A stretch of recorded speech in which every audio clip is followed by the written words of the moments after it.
Un amor afortunat. És normal, això? Que potser és seriós? És útil?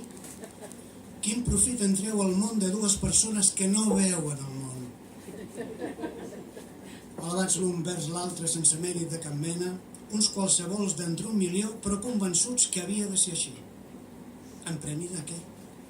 De res. La llum no ve d'enlloc. Per què doncs ha hagut de caure sobre aquests i no uns altres? No ofèn això l'equitat? Esclar que sí.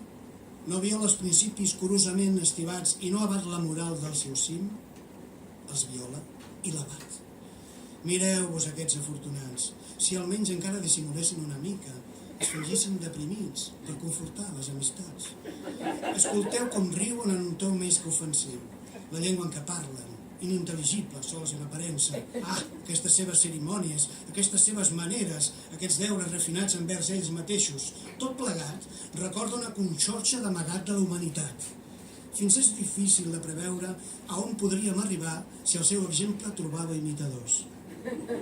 Amb què comptarien les religions, la poesia, què seria recordat i què deixat de banda? Qui respectaria qualsevol limitació?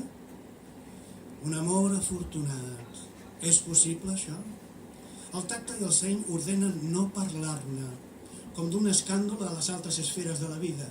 Infants magnífics també neixen sense el seu ajut, i no arribarà mai a dominar la terra, car s'esdevé rares vegades. Que la gent que no coneix l'amor afortunat afirmi que no existeix l'amor afortunat. Amb aquest convenciment, viure i morir els serà més passador.